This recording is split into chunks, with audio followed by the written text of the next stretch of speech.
오늘 믿음의 한 걸음이라는 제목으로 사도행전 13장 말씀 가지고 함께 은혜 나누겠습니다. 오늘은 어머니 주일입니다. 오늘 이 자리에 함께한 우리 모든 어머니들, 우리 어머니들에게 하나님의 위로와 격려가 있기를 간절히 바라겠습니다.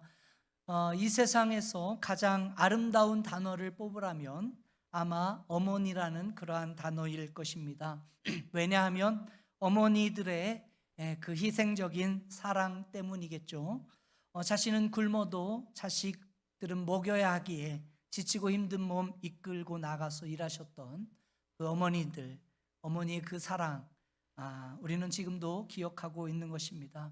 제가 어렸을 때 참 철이 없을 때였죠. 저는 생각하기를 저희 어머니는 생선의 머리를 좋아하신다 이렇게 생각했습니다. 왜냐하면 가끔 시장에 나가서 생선을 사오시면 꼭 몸통과 살점은 저에게 주시고 어머니는 생선을 드시면서 이렇게 말씀하셨어요. 생선은 머리가 맛있는 거야.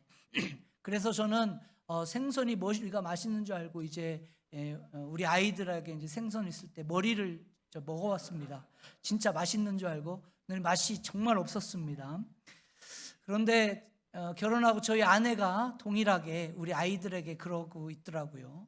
살점을 떼어주고 자신은 그렇게 좋지 않은 부분들을 골라서 먹게 되는, 이것이 우리 어머니들의 모습 아닌가 생각합니다. 사실 우리 어머니들이 오늘 주일 아침에 나와서 이렇게 웃고들 계시지만 참으로 우리 어머니들의 삶이라는 것이 힘겨운 그런 삶을 버티며 그렇게 살아가고 계신 것을 우리 모두가 알고 있죠. 우리 여성분들이 이제 중년이 되고 60 가까이 되게 되면 이 호르몬의 균형이 깨지고 신체적으로 정서적으로 굉장히 큰 변화의 파도를 경험하게 한다고 합니다. 이것을 소위 갱년기라고 부르는데 이 갱년기가 오게 되면 많은 말할 수 없는 그런 고통들이 있다고 하는데요.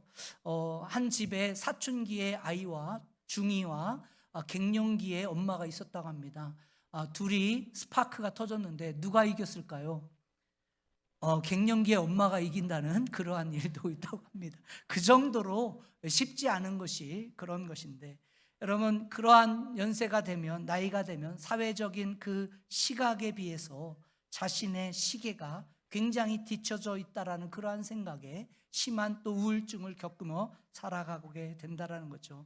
거울을 볼 때 예전엔 나름대로 예뻤다라고 생각을 했는데 어느 날 순간에 거울 앞에 낯선 할머니가 있는 모습을 볼 때 이게 웬일인가 당황해하기도 하고, 또 시간이 지나서 봤더니 어느 순간에 내 주변에 아무도 없게 되는 겁니다. 자녀들 하나둘 다 떠나고 나 혼자 우두커니 방 안에 앉아 있을 때 이 밀려오는 그 우울감이라는 것, 이 적막감이라는 것, 쓸쓸함이라는 것, 그러한 안타까움, 답답함이라는 것은 말로 표현할 수 없죠. 우리 옆에 앉아 계신 분들 한번 다 쳐다보십시오. 사실 저와 여러분들이 지금은 주일이라 옷도 말끔하게 입고 나와서 다 괜찮은 모습처럼 보이지만 사실 우리가 한 커플만 열고 보면 사실 저와 여러분들의 마음속에, 우리의 가슴 속에, 한복판에 정말 말할 수 없는 아픔과 수많은 상처, 그 인생의 이야기를 담고 살아가는 것이 오늘 저와 여러분들의 삶, 특별히 우리 어머니들의 삶이 아닌가 생각되어집니다. 그러나 저와 여러분들의 인생이 아무리 크고 힘들고 또 그 시련과 아픔이 있다 할지라도요, 그 아픔과 시련을 넘어서서 하나님이 주시는 저와 여러분들의 삶의 분명한 목적과 사명을 향해 우리가 새롭게 믿음의 한 걸음을 내디딜 때 하나님께서 저와 여러분들을 향해 주신 새로운 역사가, 새 축복의 길이 열려지는 줄 믿습니다. 오늘 우리가 같이 읽은 이 말씀을 보시게 되면요, 사도 바울과 그 일행이 첫 번째 선교 여행을 떠나게 되는 그와 같은 장면을 오늘 본문이 소개하고 있습니다. 우리가 사도행전 전체를 통해서 사도 바울이 크게는 세 번의 큰 선교 여행을 다니게 되는 것을 보게 되죠. 오늘 본문에 기록된 사건은 사도 바울이 장차 펼쳐갈 이 선교 사역을 시작하는 첫 발걸음이라 이렇게 말할 수 있습니다. 이것은 기독교 역사상 가장 소중한 첫 발걸음이었죠. 바로 이 발걸음을 통해서 전 세계의 선교의 문이 열려지고 기독교 2000년 역사의 찬란한 꽃이 피게 된 위대한 그러한 사건이 오늘 사도행전 13장에 소개된 사건입니다. 그러므로 바울이 내딛었던 이 발걸음은 굉장히 중요한 사건이었고 앞으로 기독교 역사를 결정하는 소중한 첫걸음이다, 이렇게 말할 수가 있는데, 우리가 오늘 4절 5절 말씀을 보게 되면 바울과 그 일행이 이와 같은 위대한 선교의 첫걸음을 시작하려 할 때 그들이 도착했던 장소가 4절에 소개되어져 있습니다. 같이 한번 읽어보실까요? 4절 말씀입니다. 같이 읽습니다. 두 사람이 성령의 보내심을 받아 실루기아에 내려가서 거기서 배를 타고 구브로에 가서, 지금 어디로 갔다라고 4절에 이야기하고 있죠? 구브로로 갔다라는 것입니다. 이 구브로라고 하는 이 지역은요, 요즘으로 이야기하면 사이프러스라는 그러한 지역입니다. 지중해를 들어가는 입구 쪽에 있는 큰 섬을 말하는 거죠. 이 구브로는 사실 사도행전 4장의 말씀에 의하면 바나바의 고향이기도 했고요. 그 당시 이 상황을 통해서 말씀드리자면 사실 이 로마의 큰 통치 구역에 속했던 그러한 큰 섬인데, 이 구브로 섬 안에는 여러 도시들이 있었는데 5절 6절 말씀 보시게 되면 바울이 어디를 먼저 들었다고 했어요? 살라미라는 그러한 도시에 지금 도착을 해서 유대인의 회당에 들어가고 하나님의 말씀을 선포했습니다. 그때 함께 동행했던 사람이 누구라고 이야기합니까? 요한이다, 이렇게 했는데, 여기서 나온 요한은 사도 요한을 말하는 것이 아니라 마가 요한을 이야기하는 것입니다. 그 마가 요한과 함께 복음에 선포했는데 6절 말씀을 한번 보십시오. 6절 같이 읽습니다. 6절 다시 시작. 온 섬의 가운데로 지나서 바보에 이르러 바예수라 하는 유대인 거짓 선지자의 마술사를 만나니, 지금 말씀을 선포하는데 여기에 바보라는 아주 이상한 이름이 나옵니다. 바보들이 많이 살아서 바보가 아니라 그냥 이름이 바보인 거예요. 참으로 이상하지만 이 바보라는 도시는요, 구브로 성 전체의 수도였습니다. 캐피탈이에요, 캐피탈. 우리가 사도 바울의 선교 전략이나 선교 사역을 공부해 보면 아주 중요한 사도 바울이 가지고 있던 선교 전략 하나를 발견하게 됩니다. 사도 바울이 선교를 할 때 이 원칙을 꼭 지켜서 했었는데, 그것이 뭐냐면 바울은 어디를 가든지 항상 그 도시의 중심부를 먼저 선교의 지역의 중요한 타겟으로 정하고 공략을 했어요. 주변을 어떤 변두리를 스쳐서 가는 것이 아니라 항상 그 지역의 중심부를 먼저 전략적으로 복음 전도 사역 감당하는 일을 했던 거죠. 그래서 가장 큰 도시를 들어가서 그 도시 중에서도 가장 한복판에 들어가 핵심적인 그런 인물들을 만나고 그들에게 복음을 전하고 복음화시킴으로 말미암아 그러한 선교 사역을 전거했던 것, 이것이 사도 바울 선교 전략 중에 가장 중요했던 전략 중에 하나였습니다. 오늘 본문의 케이스도 마찬가지죠. 구브로의 캐피탈이 어디라고 했어요? 바보라고 이야기죠. 바보. 처음 듣는 얘기처럼 쳐다보시면 아주 당황스럽습니다.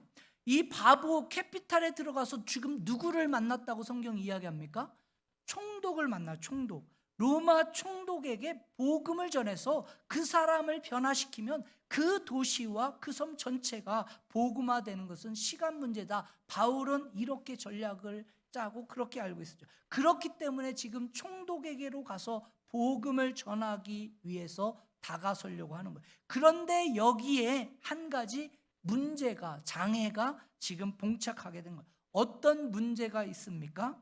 지금 바예수라 하는 거짓 선지자가 이 사도 바울의 사역을 가로막고 서 있는 겁니다. 여기에 나오는 이 바예수라는 사람이 누구일까요? 여러분, 바예수다, 그러니까 예수라는 말만 들어가니까 우리 생각할 때 뭐예요? 참 은혜로운 사람이다, 이렇게 생각할 수 있는데, 사실 실제적으로 바예수라는 그 말이 예수의 아들이다, 구원의 아들이다 이런 뜻을 갖고 있죠. 그런데 여기서 말하는 바 예수는 저와 여러분들이 믿고 있는, 알고 있는 그 예수 그리스도를 말하는 것이 아닙니다. 누구냐면 자슈아, 여호수아를 이야기하는 거예요. 여러분, 여호수아, 자슈아의 헬라어 명칭이 예슈아인데 이것이 여호수아의 아들이다, 여호와는 구원이시다 이런 뜻이에요. 유대인들이 사실은 가장 많이 사용했던 이름 중에 하나가 이거죠. 그래서 이 사람은 근데 어떤 사람이었어요? 지금 거짓 선지자라는 거예요. 이 사람이 오늘 본문에 의하면 뭐라고까지 이야기합니까? 마술사라고 이야기하고 있죠. 간교하게 사람들의 눈을 속여서 마술하며 살았던 사람인데, 이 사람이 사도 바울이 총독에게 나가 복음을 전하려고 할 때 그 중간에 떡하니 뭐하고 가로막고 서 있는 거예요. 복음 전달하는 그 과정을 막아서고 있는 것입니다. 특히 10절 말씀을 보게 되면 이 바 예수라는 사람이 보통 사람이 아니었던 것을 우리가 알겠죠.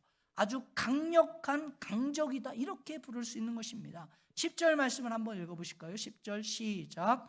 이르되 모든 거짓과 갱이 가득한 자요 마귀의 자식이요 모든 이의 원수요 죄의 바른 길을 굽게 하기를 그치지 아니하겠느냐. 지금 좀 풀어 설명하면 바 예수라는 사람은 없는 말을 만들어서 하고 진리를 왜곡시키고 아주 교묘한 말을 만들어내서 사람들로 하여금 악한 일을 빠지게 만든 사람, 아주 사악한 자다 이렇게 이야기하고 있는 거죠.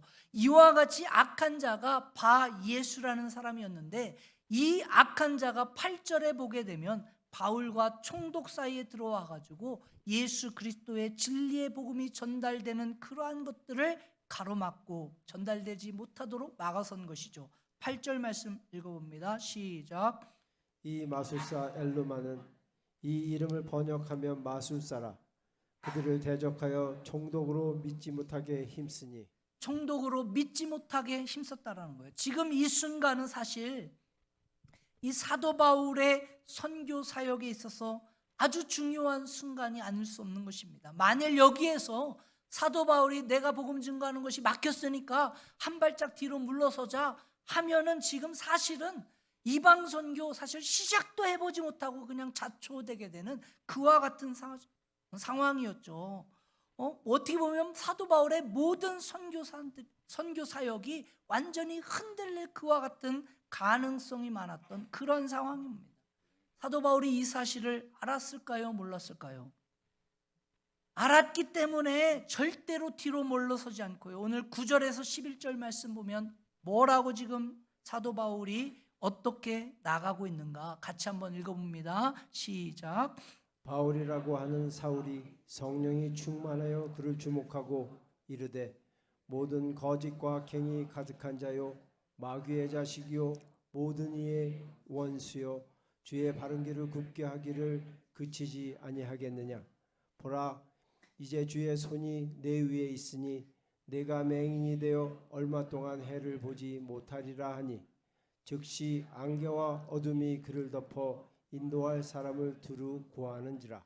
지금 하나님의 권세와 능력을 가지고 이 악한 자를 대적한 결과 이 바 예수라는 자는 사도 바울 앞에 거꾸로 뜨림을 당하게 되죠. 그리고 12절을 보시게 되면 이것을 곁에서 처음부터 끝까지 지켜봤던 이 총독이 이 사실을 보고 하나님을 믿고 주의 가르침에 경이롭게 여기게 되는 그와 같은 일이 있습니다. 12절 말씀 읽습니다. 시작.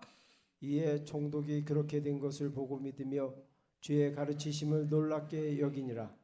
오늘은 어머니 날이라 나는 어머니니까 오늘 아무것도 안 하겠다 작정을 하시고 성경 읽는 것도 그냥 입국 다물고 있는 것 같은데 다시 한번 읽어보십시다. 12절 말씀 시작.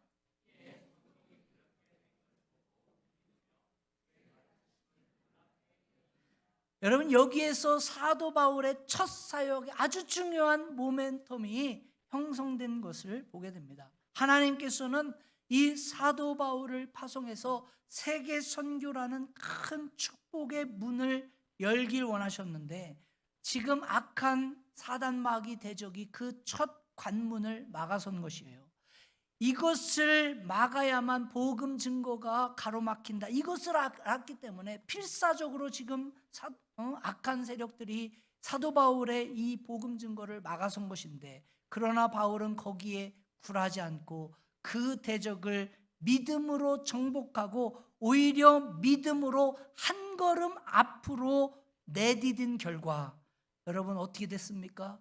그 이후 복음의 문이 활짝 열리게 되고 수많은 자들이 예수 그리스도 앞으로 돌아오는 역사를 경험하게 되죠. 우리는 성경을 통해 목격하는 것입니다. 오늘 저와 여러분들의 삶의 현장도 저는 동일하다라고 생각합니다. 우리의 인생길 가운데 막힘이 많이 있지 않겠습니까?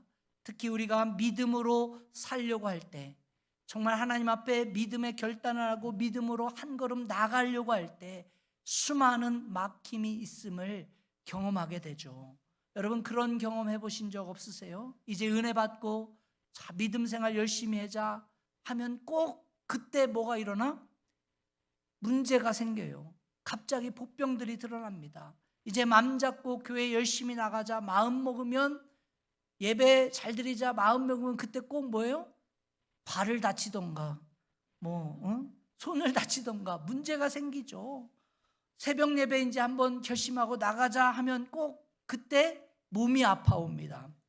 예배를 잘 드리려고 하면 꼭 그때 남편이나 아내가 시비를 걸어. 헌신하고 봉사하겠다 마음 먹으면 꼭 뭐예요? 시험거리가 닥쳐. 왜 그때 그런 집사가 이상한 소리를 해? 이러면서 어려워지죠. 때에 따라서는 불경기가 찾아오고 경제적인 파산이 있고요. 앞길을 막는 경우 있죠. 나는 원치 않지만 뒤통수를 맞아서 사람들 때문에 상처받고 넘어지게 되는, 그래서 가로막히게 되는, 심지어 어떤 분들은 갑자기 질병이라고 하는 육신의 문제가 앞길을 막아서는 그런 경우를 보게 되죠. 여러분 우리가 나가야 될 인생의 앞길이 뻥 뚫린 고속도로처럼 항상 열려져 있는 그러한 길이 아니라는 것입니다. 쉽고 편한 길이 아니라는 것이죠. 우리 앞에는요 넘지 못할 것 같은 큰 산들이, 큰 도저히 헤쳐나갈 수 없을 것 같은 큰 파도들이, 너울들이, 그런 위협들이 수도 없이 많은 것이 저와 여러분들의 인생의 길 아니겠습니까? 그래서 주저앉게 하고요, 포기하게 만들고요, 어찌할 바를 알지 못하게 하는 수많은 도전들이 있는 것이 저와 여러분들의 인생길이겠죠. 그러나 그럼에도 불구하고 우리가 뭐 할 때, 믿음으로 첫 발을 내디딜 때 그때 하나님의 역사를 경험하게 되는 줄 믿습니다. 믿음으로 한 걸음 내디딜 때 하나님께서 계획하시고 준비하신 놀라운 축복들을 경험하게 되는 거예요. 자, 그렇다면 어떻게 할 때 인생의 막힘 가운데 믿음의 한 걸음을 내디뎌서 하나님의 그러한 찬란하고 영광된 자리를 향해서 나갈 수 있을까? 먼저 우리가 인생의 막힘 가운데 믿음으로 한 발짝 내디디려면, 여러분 내가 누구인가? 여러분 바른 자아상을 가질 필요가 있습니다. 그럴 때 믿음의 발걸음을 내디딜 수가 있어요. 오늘 9절 말씀을 여러분 자세히 잘 보시면 이 사울이 처음으로 바울이라고 불려지는 것을 보게 됩니다. 9절 말씀을 같이 한번 읽어보실까요? 9절 시작. 바울이라고 하는 사울이 성령이 충만하여 그를 주목하고. 여러분 여기에서 처음으로 사울의 이름이 바울이라는 이름으로 불리게 되는데, 그리고 오늘 본문 이후로 사도행전에서는요 이 사울이라는 이름은 등장하지 않고 바울이라고 하는 이름으로 불려지게 됩니다. 흔히 우리는 이런 이야기를 많이 하죠. 또 이런 설교를 많이 들었을 수도 있습니다. 예수 믿기 전까지 이름은 사울이었고 예수 믿은 이후에는 바울이 되었다. 그래서 다메섹 도상에서 예수를 만나는 순간부터 사울의 인생은 끝나고 바울의 인생이 시작되었다. 또 이것보다 좀 더 창조적인 분들은 이렇게 또 설명하기도 합니다. 사울의 이름은 뜻이 큰 자다. 또 바울의 뜻은 작은 자다. 그래서 예수 만났더니 겸손한 자가 되었다. 이렇게 설명하기도 합니다. 또 어떤 분들은 사울의 이름의 원래 뜻은 파괴자인데 또 바울의 원래 뜻은 세우는 자다. 뭐 이렇게 설명합니다. 이런 설명들이 참으로 귀한 설명이긴 하지만 분명한 확실한 근거가 있는 그러한 설명은 아닌 것입니다. 여러분, 사울의 그 뜻이 큰 자다, 이것은 맞지만 바울의 이름이 뜻에 대한 풀이는 창조적인 풀이라고 보죠. 여러분, 성경을 자세히 보시게 되면 만일 예수 믿기 전까지 사울이었고 예수 믿은 후부터 바울이라고 불렀다라면 언제부터 바울이라는 이름이 사용되어야 됐을까요? 맞추시는 분에게는 인앤아웃을 들릴 수 있는 티켓을 드리겠습니다. 사도행전 9장부터 불렸어야죠. 왜? 그때부터 회심하고 만났으니까. 그런데 여러분, 우리가 알고 있는 대로 예수 믿은 이후에도 계속해서 사울이라는 이름으로 불려지죠. 바울이 자기 고향에 내려갔다가 안디옥에 돌아와가지고 안디옥에서 다시 가르칠 때도 뭐라고 불려집니까? 여전히 사울이라는 이름으로 불려집니다. 그런데 왜 오늘 사도행전 13장 이 본문에 와서 이 사울의 이름이 여러분 바울로 바뀌게 되었을까?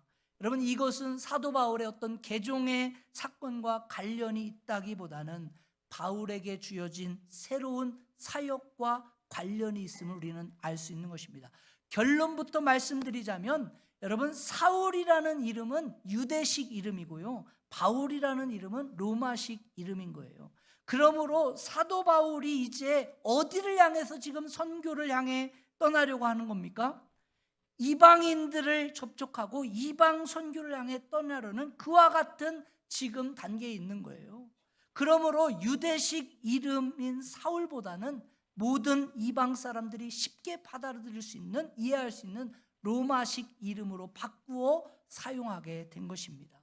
우리가 옛날에 여러분 한국에서 선교하시던 선교사님들이 한국에 와서 이름을 사용할 때도요, 그냥 외국 이름 쓰지 않았습니다. 한국 이름으로 쓰였죠. 제가 신학교 들어가가지고 처음 이제 신약 성서 배경학이라는 그런 과목에 들었는데 그 과목 교수님 이름이 백민호 교수님이라고 딱 써 있었어요. 그래서 당연히 한국 분이겠다 생각하고 있는데 갑자기 첫 시간에 들어갔는데 갑자기 하얀 머리라고 하는 미국 할아버지 같은 선교사님이 딱 오신 거예요. 순간 제가 당황을 했잖아요. 이 클래스가 영어 클래스였나? 해가지고 막 당황을 했는데 그분 이름이요 백민호였어요. 근데 이분의 실제 영어 이름이 뭐냐면 맥민. 그래가지고 백민호라고, 이렇게 얼마나 지혜롭습니까? 이름도 잘 연결되잖아요. 이렇게 했던 거예요. 여러분, 하나님께서는요 사울을 부르셔서 예수 믿게 하고 변화시켰습니다. 그리고 오늘 사도행전 13장에 와서 이제 예수 그리스도 안에서 해야 할 사명을 새롭게 뭐하고 있는 거예요? 지금 확인시켜주고 계신 거예요. 그리고 이제부터는 사울로서 너를 위한 삶이 아니라 바울로 하나님의 뜻을 위한 새 삶을 살라는 그러한 의미에서 새로운 차원의 정체성을 지금 발견하고 허락해 주신 장면이다, 이렇게 말할 수 있는 것이죠. 오늘 저와 여러분들의 삶도 마찬가지입니다. 우리가 하나님 안에서 새 일을 시작하려면, 뭔가 믿음으로 한 발짝 나가려면요, 먼저 하나님의 목적 안에서 내가 누구인가, 나는 어떤 사람인가, 내 존재가 무엇인가, 하나님 안에서 내가 어떤 길을 가야 하는가, 여기에 대한 분명한 확신이 있어야 합니다. 이것이 분명할 때 하나님의 꿈을 향하여 믿음의 발걸음을 내디딜 수 있는 거예요. 우리는 가끔 나 같은 존재가 뭘 할 수 있는가, 이렇게 좌절하고 절망하고 열등감에 사로잡혀 우울한 인생을 살아갈 때 있죠. 특별히 우리 한국의 어머니들 불필요한 열등감에 사로잡혀 살 때 얼마나 많습니까? 왜 그런가 하면 우리 한국 어머니들, 특히 뭐 미국은 아닙니다만 우리 어머니들은 결혼하는 순간 뭐가 사라져요? 이름이 사라지잖아요. 결혼해서 애 낳으면 그때부터 뭘로 불려요? 누구 엄마? 이름이 까마득하게 이루어지지 않습니까? 그렇다 보니까 어떻게 보면 내가 누구인가 이런 거에 대해서 굉장히 참 어려워하시는 분들. 그래서 교회 와가지고요, 처음에 이제 교회 오면 뭘 불러줍니까? 이름을 불러줘서 그거에 또 은혜 받았다고 하시는 그러한 분들도 있어요. 언제부터 나라는 의미가 굉장히 사라졌죠. 자녀로서, 또 남편으로, 또 시부모 그런 관계 속에서 다른 사람을 통해서 내 삶을 보게 되는 그와 같은 의미, 이런 케이스를 많이 보게 되는데, 그래서 속으로 밤에 여러분 얼마나 많이 우시면서 내가 그러면 그렇지, 자괴감에 빠져가지고 눈물 흘리시면 얼마나 많습니까? 나는 배운 것도 없고 가진 것도 없어서 내가 할 수 있는 것이라는 것은 아무것도 없는데 나 같은 것이 뭘 할 수 있겠어? 여러분 스스로 그렇게 열등의식에, 패배감에 정말 눈물 흘며 밤을 지샜던 그런 시간들이 얼마나 많으십니까? 그러나 사랑하는 성도님들, 기억하시기 바랍니다. 우리 자신에 대한 평가는요, 내 스스로가 하는 것이 아닙니다. 여러분 자신이 여러분 자신을 평가할 수 없는 것입니다. 혹은 여러분 주변 사람들이 여러분에 대해서 평가할 수 없는 것입니다. 세상이 내 인생에 대해서 크다 작다 함부로 말할 수 없는 것입니다. 저와 여러분들의 인생을 평가하실 분은 누구밖에 없어요? 오직 하나님 한 분밖에 없는 줄 믿습니다. 왜요? 우리를 창조하시고 구원하시고 저와 여러분들을 부르신 그 하나님만이 저와 여러분들의 인생에 대한 정당한 평가자이시기 때문이죠. 어느 누구도, 어느 사람도 저와 여러분들의 삶에 대해서 이렇다 저렇다 왈가왈부할 그러한 사람은 없는 것입니다. 오직 우리의 창조주 되신 하나님만이 저와 여러분들을 평가하고 말할 수 있는 것이죠. 그런데 그 창조주 하나님이 저와 여러분에 대해서 뭐라고 말씀하신 줄 아십니까? 그 하나님께서, 창조주 되신 하나님께서 여러분에 대해서 뭐라고 평가하는지 아세요? 여러분 스바냐 3장 17절에 창조주 하나님께서 저와 여러분들에게 어떻게 바라보시며 어떻게 평가하신가 너무나 자세하게 기록하고 있죠. 우리 같이 한번 읽어보실까요? 같이 읽습니다. 시작. 너의 하나님 여호와가 너희 가운데 계시니 그는 구원을 베푸실 전능자이시라. 그가 너로 말미암아 기쁨을 이기지 못하시며 너를 잠잠히 사랑하시며 너로 말미암아 즐거이 부르며 기뻐하시리라 하리라. 할렐루야. 저와 여러분들의 창조주 하나님께서 저와 여러분들에게 뭐라고 평가하고 계십니까? 사랑하는 딸아, 사랑하는 아들아, 내가 너 때문에 얼마나 기쁜 줄 아냐? 네가 얼마나 보배롭고 존귀한 존재인 줄 아니? 내가 너를 이 세상의 그 누구보다도 사랑한다. 너는 그와 같은 존재야. 세상의 모든 사람들이 다 너를 대적할지라도 나는 너의 편이 되어줄 거야. 사랑하는 딸아, 사랑하는 아들아, 내가 너와 함께한다. 너는 나의 기쁨이야. 사랑하는 성도님들, 하나님께서는 저와 여러분을 통해 기뻐하십니다. 하나님께서 지금도 여전히 여러분들을 사랑의 눈으로 바라보고 계신 줄 믿습니다. 지금도 여전히 하나님께서는 여러분 편이 되어 주셔서 여러분을 존귀하고 보배로운 존재로, 이 세상에 두고 보기에도 아까운 아주 귀중한 존재로 바라보고 계신 줄 믿습니다. 그러니 여러분, 조금 속상한 소리 들었다고 해서 낙심할 필요 없어요. 그래서 여러분들의 스스로에 대해서 누가 이렇게 했다, 여러분 실망할 필요 없어요. 그것 때문에 목사님, 제가 이런 얘기 들어서 얼마나 속상한지 몰라요. 그래서 저는 한 달 전에 들은 줄 알았어. 그래서 얼마나 속상해. 하여튼 20년 전에 들었어. 20년 전에 들은 그 소리가 얼마나 속상해가지고 여러분, 그것 때문에 여러분 스스로를 그렇게 평가하지 마세요. 절망하지 마세요. 그거에 갇혀서 사지 마세요.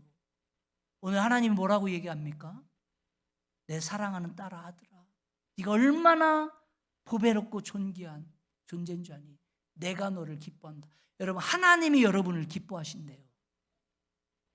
여러분, 어떠한 어려운 문제가 있다 할지라도, 어떤 상황과 여건이 있다 할지라도 여러분 흔들리지 않고 믿음으로 우리가 한 걸음 나아갈 수 있는 것은요, 누가 나를 인정해 주시니까? 하나님이 인정해 주시니까. 하나님이 나를 그렇게 불러주시니까.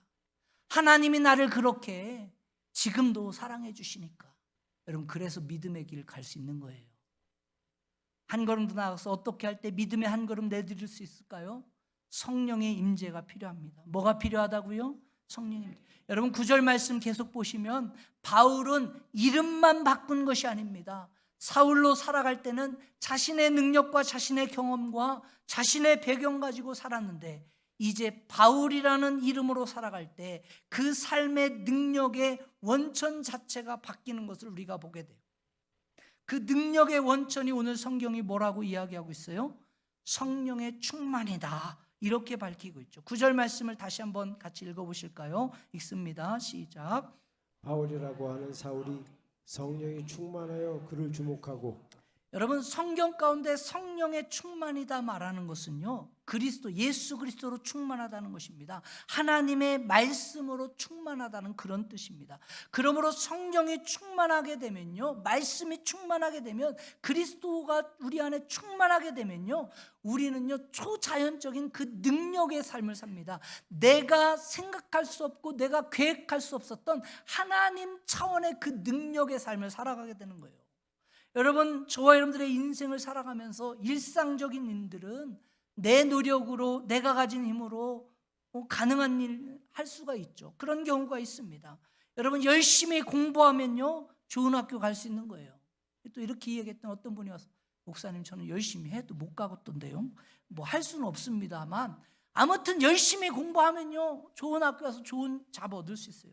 또 여러분 남들보다 1시간 더 일찍 일어나서 부지런히 일하고 노력하면요 조금 더 많이 벌 수 있습니다. 그러나 여러분, 여러분들의 인생에 있어서 진짜로 중요한 문제, 여러분의 인생에 있어서 진짜로 중요한 이슈들은요 여러분 우리의 힘으로, 내 노력으로, 내 열심으로 가능하지 않아요. 여러분 생명에 관한 것 여러분은 힘으로 할 수 있습니까? 내가 노력하고 애쓴다고 우리의 생명을 조금이라도 연장시킬 수 있나요? 연장시킬 수 없죠. 지난 2주간 일본 선교하면서요, 일본에 사역하시는 우리 한인침례교회 선교사님들, IMB 미국 선교사님들 만나 교제하고 말씀 나누고 집회도 인도했습니다.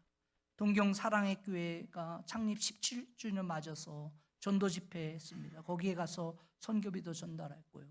또 동경 한일교회 방문해서 이 동경 한일교회는 우리 교단 IMB가 최초로 파송된 한인 선교사님이 개척한 세운 교회. 그런데 지금 굉장히 여러 가지 일로 많이 약해지고 어려움이 있습니다. 20여 명의 성도들 모여 있는데 복음 전하고 선교비 전달했어요. 그리고 동경 유니온 교회 이제 개척한 지 2년 채 되지 않은 가정에서 모이는 교회입니다. 선교비 전달하고 격려하는 시간 가졌어요. 그리고 IMB에서 파송돼서 동경 전체 디렉터로 사역하시는 스카 목사님 만나서 일본 선교의 현황과 전략들 함께 나누고 비전을 공유했습니다.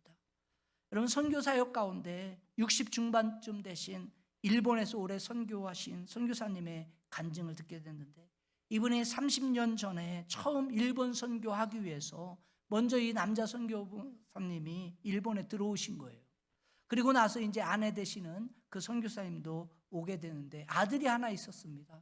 그래서 이제 먼저 뭔가 이렇게 정착해야 되니까 삶의 준비를 해서 아들을 할머니 집에 이렇게 맡겨놓고 먼저 오셔서 준비한 거예요.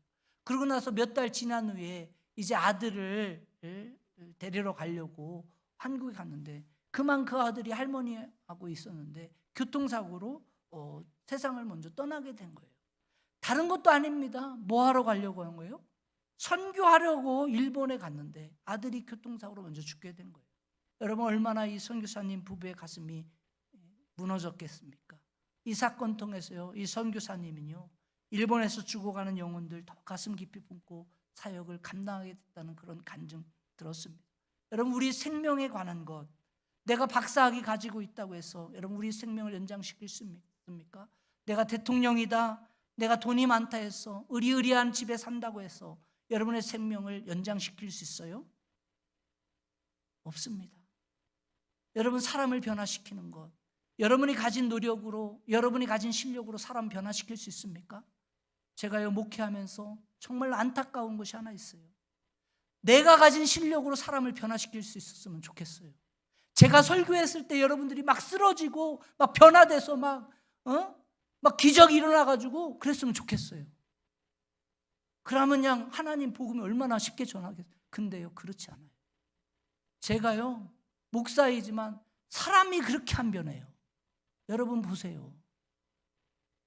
제가 지금 11년째 여기서 말씀 선포하는데 그냥 그래. 이게 현실이에요. 얼마나 답답한지 몰라요. 우리 자녀들요. 여러분의 자녀들 여러분 마음대로 변화되던가요? 저도 딸아이와 아들이 있는데요. 목사인 저인데도 제가 제 마음대로 안 돼요. 그들이 믿음이 있는지조차도 의심스러워요. 이게 현실이에요.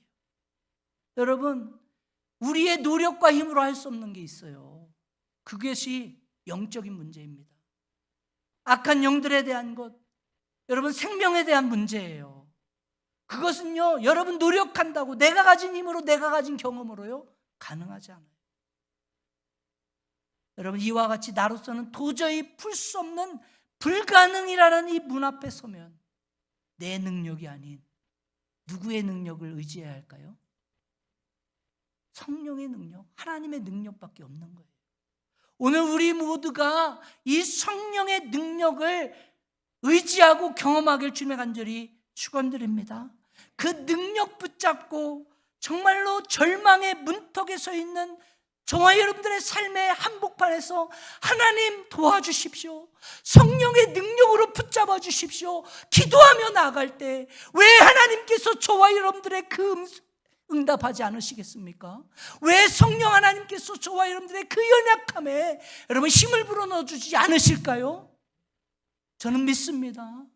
저와 연약함, 저와 여러분들의 이 부족함 속에서 하나님의 능력 앞에 믿음으로 기도하기 시작할 때 하나님 역사하시는 줄 믿습니다. 오늘 우리 모두가 이 성령의 능력을 경험하기 시작할 때 우리가 풀 수 없는 이 절망의 문들이 열리기 시작하고 치유와 회복의 역사가 일어나는 줄 믿습니다. 성령의 강권적인 역사가 막힌 길을 열고요, 성령의 강권적인 역사가 질병을 치유하게 되고 성령의 강권적인 역사가 어둠 가운데 새 빛을 밝히게 하는 줄 믿습니다. 여러분, 잔 다슨이라는 분이 계십니다. YM 선교단체 총재를 역임하셨던 분이기도 한데, 이분이 쓴 책 중에 하나님을 위하여 도시를 점령하라는 책이 있어요. Taking Our City for God, 이런 책인데, 여기에서 이 잔 다슨 이분이 경험했던 그런 경험담 하나를 소개하고 있어요. 한 번은 이분이 한 50명의 YM 학생들을 이끌고 멕시코로 전도여행을 떠나게 된 거예요. 그래서 텍사스 엘파소를 지나서 멕시코 이제 국경을 넘어가려고 도착했는데, 그 국경에 딱 서 있는데 뒤에서 차가 그 밴을 이게 박은 거예요. 충돌하게 된 거. 그러다 보니까 이 차가 가가지고 이 선교팀이 찬 차가 그 국경 검문소를 박아가지고 무너뜨리게 된 겁니다. 문제는 이 멕시코 이 법은 국가 기물을 파손하게 되면 잉여의 실형을 살아야 된다라는 거예요. 그래가지고 이분이 선교를 갔다가 그만 완전히 감옥에 갇히게 되는 거죠. 그래서 50명 선교 왔던 그 학생들 먼저 집에 돌려보내고 이분은 선교는 해보지 못하고 감옥에 그냥 지금 들어가게 된 겁니다. 체포당해서 멕시코 감옥에 있는데, 여러분 생각해 보십시오.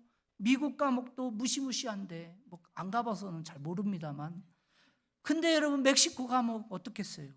뭐 폭력배들, 마약배, 뭐 갱단들, 별의별 다던 악한 사람들이 있으니, 근데 그 얼마나 무시무시하겠어요. 그런데 첫날 영어 조금 하는 사람이 와가지고 이분에게, 이 잔에게 이렇게 협박을 하더래요. 이곳은 지옥이야. 몇 년이 지나도 정당한 법 절차로 여기를 나갈 수 있는 그런 곳이 아니야. 정당한 재판을 원한다면 내가 이제까지 한 번도 정당한 재판으로 나간 사람 본 적이 없어. 이렇게 하면서 막 너는 이제 앞으로 못 간다. 여기 갇힌 거다. 막 협박을 하는 거예요. 그러면서 네가 선택할 수 있는 것은 여기에 머물면서 우리랑 똑같이 쓰레기처럼 살던지 아니면 그냥 스스로 죽으면 돼. 이렇게 협박을 하는 겁니다. 여러분, 이런 상황에서 이분이 할 수 있는 일이 뭐가 있었겠습니까? 노력한다고 문이 열려지겠어요? 상식적으로 뭐 호소한다고 뭐가 되겠습니까? 아니죠. 아무리 애쓰고 노력해도요, 소용없는 거예요. 하나밖에 없습니다. 누구 의지해야 돼요? 하나님이죠. 초자연적인 능력을 가지신 하나님, 우리를 창조하시고 내가 너를 기뻐한다 말씀하신 그 하나님, 그분 앞에 나가 기도하는 거예요. 그래서 50여 명의 미국으로 돌아갔던 이 YM 학생들이 그날부터 중보기도 시작하고, 이 다스 목사님도 거기서 기도하기 시작하는데, 하나님 도와주십시오, 이 암흑 가운데서 건져내 주십시오 기도하는데, 하나님이 이 다스 목사님, 선교사님 가운데 이러한 확신을 주더래요. 너는 절대로 죽지 않는다. 너는 이곳에 와가지고 네가 해야 할 사역이, 사명이 있기 때문에 여기 있는 거다. 그런 확신을, 그때부터 이것을 깨닫고요, 이분이 거기서 뭐 했냐면 복음을 증거한 거예요. 그때부터 마약 갱들 거기에서 복음을 증거하는데 얼마나 성령이 강권적으로 역사하는지요. 완악한 자들이 깨어지게 되고 그들이 예수 믿고 변화되는 그런 역사를 경험하게 됐다.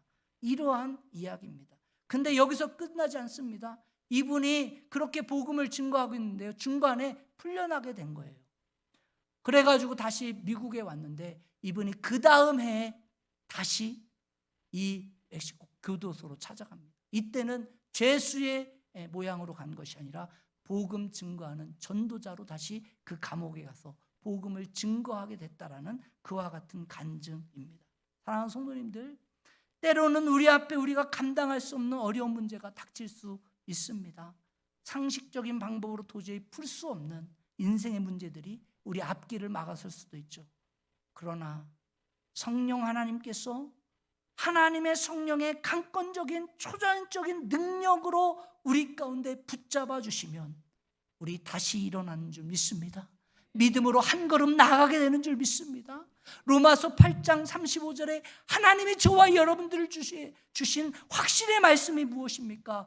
누가 우리를 그리스도의 사랑에서 끊겠냐? 그것이 환난이겠냐? 그것이 곤고겠냐? 그것이 박해겠냐? 그것이 기근이겠냐? 그것이 적신이겠냐? 그것이 위험이겠냐? 그것이 칼이겠냐? 그 무엇도 그리스도의 사랑에서 끊을 수 없다. 할렐루야. 여러분, 그 무엇도 하나님이 저와 여러분들을 사랑하신다, 이 사실에서 절대로 끊을 수 없는 줄 믿습니다. 성령 안에서 깨어서 기도하기만 하면 하나님께서 우리에게 넉넉히 이기게 하시고 반드시 승리하게 하시는 줄 믿습니다. 사랑하는 성도님들, 성령의 능력을 사모하십시다. 성령의 능력을 사모하십시다. 나의 힘과 능력으로, 노력으로 살아왔던 여러분의 인생 가운데 여러분 포기하시고, 여러분들의 인생 내 힘으로 살았던 거 그거 내려놓으시고, 이제 누구의 힘으로? 하나님이 주신 힘으로 살아내십시다. 하나님이 주신 그 강권적인 역사심과 능력으로 다시 일어나십시다. 그리고 한 걸음 나가십시다. 믿음으로 서서 하나님 도와주십시오. 내 힘으로는 안 되지만 하나님의 능력으로 다시 일어납니다. 고백하시는 귀한 성도님들 되어지길 주님의 간절히 축원드립니다. 우리 이 시간에 너의 하나님 여호와가 너희 가운데 계시니 그는 구원을 베푸실 전능자시라. 오늘 이 아침에 이 음성 들려지길 간절히 소망합니다.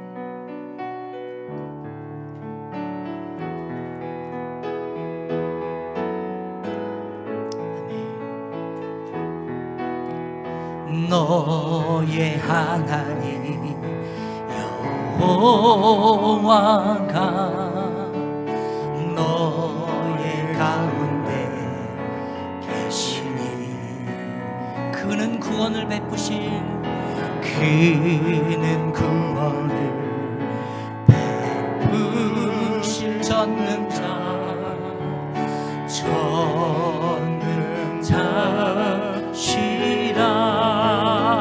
그가 너로 인하여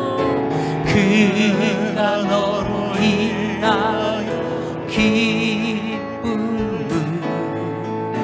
이기지 못하시며 너를 잠잠히 사랑하시며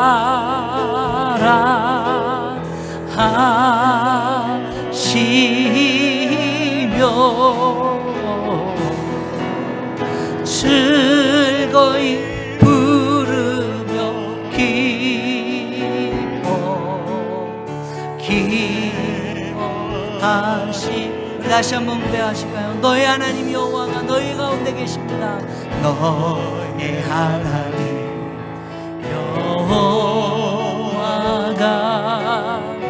너의 가운데 계시니 그는 구원을 베푸실 그는 구원을 베푸실 전능자시라.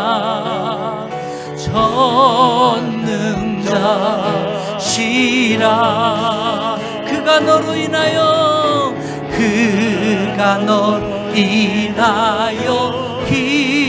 기쁨을 이기지 못하시며 너를 잠잠히 사랑하시며 너를 잠잠히 사랑하시며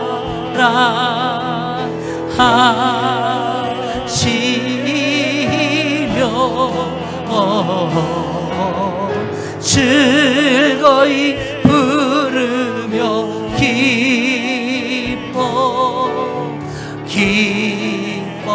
기뻐하시리. 즐거이 부르며 기뻐하리라. 즐거이 부르며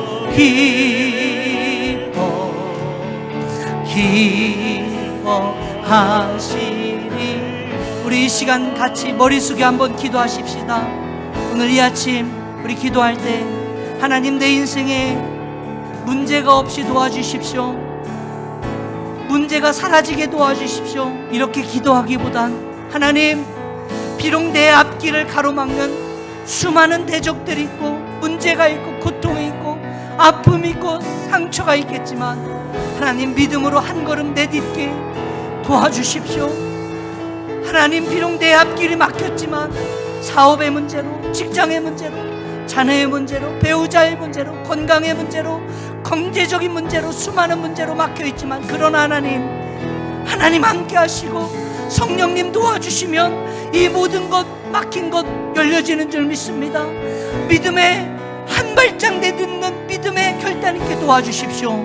우리 이 시간 주여 한번 힘차게 부르고 기도하며 나가십시다. 기도합니다. 주여, 살아계신 하나님, 오늘 이 아침에 주님이 들려주신 음성 듣게 하십시오. 세상 사람들의 소리에, 아버지 환경과 상황에 주눅들고 내가 그러면 그렇지, 내 인생이 그러면 그렇지 좌절하고 절망하며 오늘도 실패를 노래하고 절망을 노래하고 아버지여 패배를 노래했던 인생이 오늘도 우리를 보시며 기뻐하시고 즐거워하시고 사랑하시고 구원의 능력을 베푸실 그 하나님으로 인해서 믿음에 고백하고 믿음으로 한 걸음 나가는 우리 귀한 성도들 다 되게 도와주세요. 그가 너로 인하여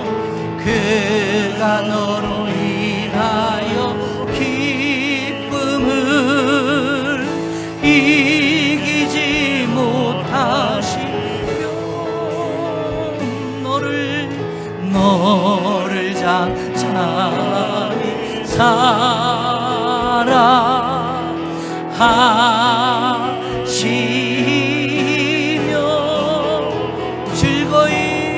즐거이 부르며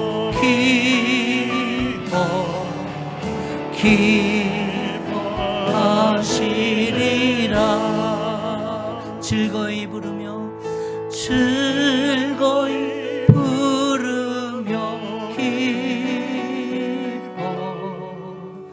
기뻐하시리라.